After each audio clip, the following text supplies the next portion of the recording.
So what you're looking at is the bottom end of my 1978 F250. Last video I did on this was everything wrong with buying a vintage truck. Well, one of those things is right here. If I come to the table, you'll see bearings are in the copper. So I decided, I've rebuilt these engines. This is a 351 modified. About 90,000 miles on it, and they were prone to needing bearings.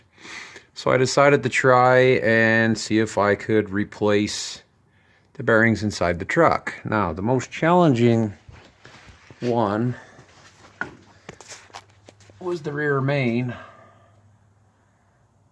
And actually, let's get back here. Was that one. I have the crank turned because I have that one to do yet.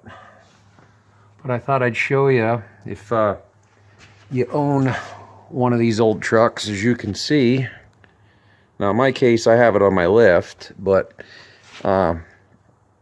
it is possible, in case my situation here, that I was able to drop the oil pan and change the bearings, and also going to replace the oil pump.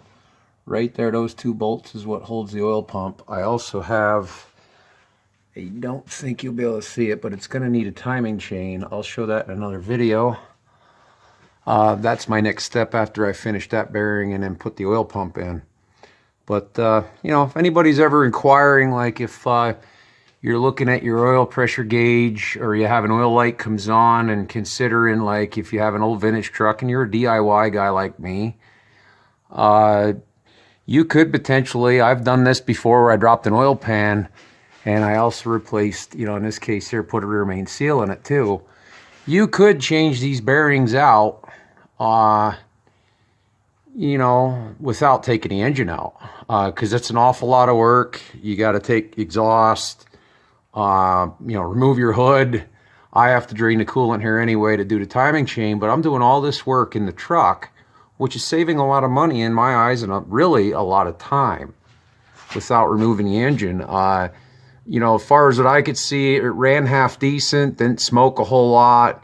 It did have a lack of oil change, but looking at this here, so like if I go back to my table, sometimes you ruin the bearings, like, or you use one to get them out too, is like I used that one.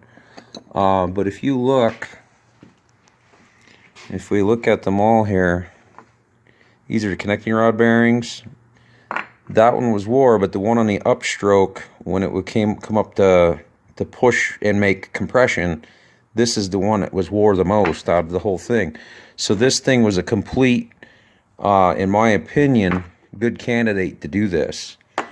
And I'll show in a future video of how much oil pressure we have. So this thing here, when you would fire it up and be cold, it would have 60 pounds of oil pressure, 50, 55, maybe 60 pounds of oil pressure when it was cold after a fresh oil change, and it would quickly lose it. And I think one of the main problems with it was, for some reason, there was no oil pump gasket on it. And if you look, I did not clean that yet.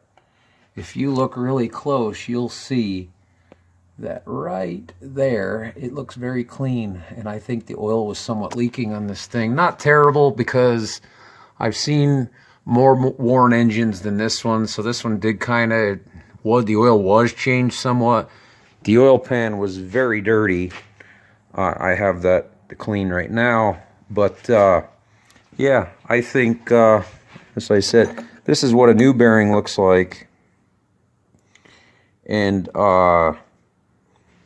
yeah, we're going to see what happens here. I'm going to, hopefully by the end of the day today, get this thing, and this video will probably be posted tomorrow. Today's Monday. That'll be Tuesday. But we'll see what happens here in a future video, see how much oil pressure we have after it runs, and get everything back together. So I just thought I'd show you. Can you change bearings in an engine inside the truck without removing the engine? So, if you like the video, hit the subscribe button, hit the like button, hit the notification bell. This is GMEC. Thanks for watching, and we'll see you in the next video.